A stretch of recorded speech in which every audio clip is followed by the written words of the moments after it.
Hey guys, today with the topic, never act out of fear. This is more or less the basis that is applied in the no contact. But why would it be so fatal to do that?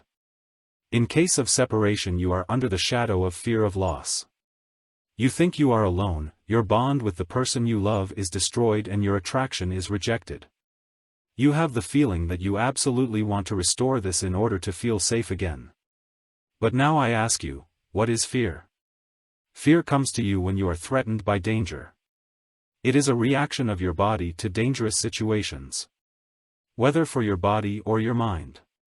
Mostly, however, actually in the long run rather for your body. In the past, the loss of a loved one was so fatal because people lived in small associations. Extended families, small tribes, if you were separated from the group you were on your own, and that was indeed a danger. Hence your primal fear when such a connection is severed out of nowhere without your will. Lack of orientation and perspective is something primordial after a bad separation. You are not alone, not with this feeling. Right now you feel this way because your body is sending these signals and feelings to you unfiltered. But the fact is, he is wrong. You are not in any danger nowadays. That doesn't make your current feeling any better, but unlike back then, you don't have any advantages if you are driven by fear to take hasty and, in your eyes, strong actions to get back together with your ex quickly. You misunderstand the situation here. People in the past did not separate. They had no prospects and were dependent on each other. If it is over today because, for example, the feelings towards you are no longer there, then it is in their mind to look for their happiness somewhere else. If you try to stop them, no matter with how much fervor and emotionality, you become a burden for them. You simply do not think far enough. You are not able to think far at all, because through fear your field of vision is so narrowed on this person that you see nothing left and right. Only she is important, she is the goal. If you win her back, you think to yourself at that moment, everything is as before. But this is not the truth. Some important feelings and qualities from before are missing. You can never feel exactly the same as before with the prerequisites and knowledge of the past. Don't strive for old familiar things, because that led to the separation. She is different now, and so must you become different if you want to have a chance at success with her. Or the chance to not feel so miserable anymore. That tunnel vision I just explained to you, it applies to a lot of things in your life.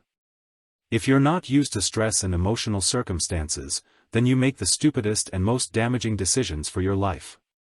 What am I getting at naturally right now? Right. Frame. A sensibly constructed frame contains this simple truth. Inner calm and knowing when I am in my own mind to make an important decision and when my vision is overlaid with emotion. This also includes a certain amount of restraint and stoicism. Of course, there are always situations in which you need to make a decision quickly. But if this has been learned through repetition in less important moments or not so under pressure, then these decisions will not cause you such problems anymore. Then you can switch more quickly and make the right decision for you. And what makes you even more confident and quicker to get into a neutral position from which it is more relaxed to make a decision? Knowledge. Facts. Of course, it has to be topic-specific, which is why you need to educate yourself in the areas that actively affect your life and that you have something to gain from. No one benefits from being a subject idiot and totally failing in the other areas of life. You can neither protect yourself from fear nor really achieve complete inner peace if you push one aspect of life incredibly hard and have insecurities in the others. One reason why this channel, indeed, is now mainly about personality development in terms of attraction and commitment.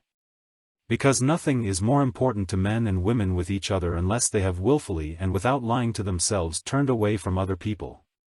Every interaction you have with the opposite sex is based to some extent on this. And even when you talk to good friends or people who could become good friends.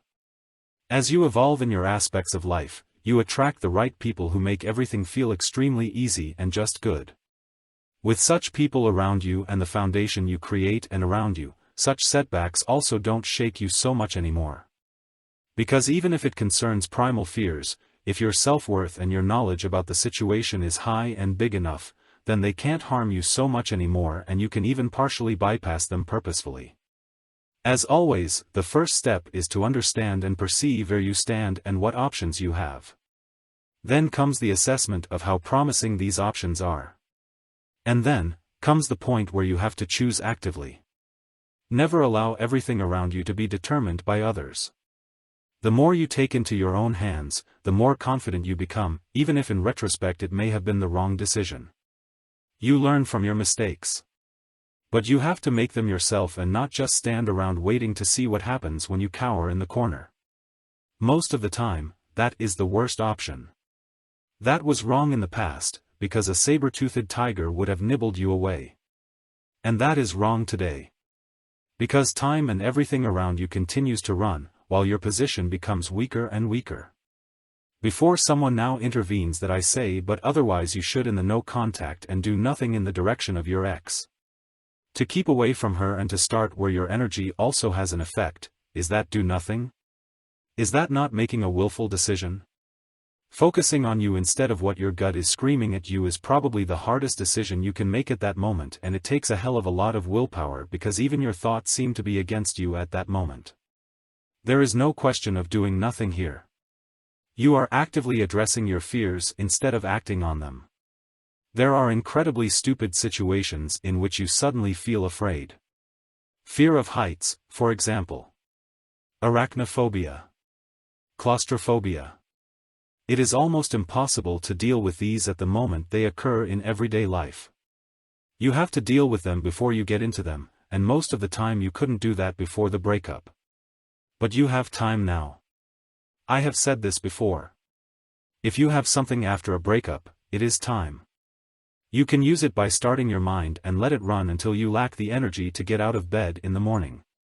Or you can use it to ask yourself, isn't what fear is doing to me the really bad thing?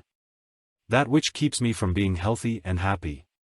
That fear is there is clear. But is it useful right now? Am I using it to get the ex back? Am I not acting in the opposite way that would be necessary? Take care and see you in the next video.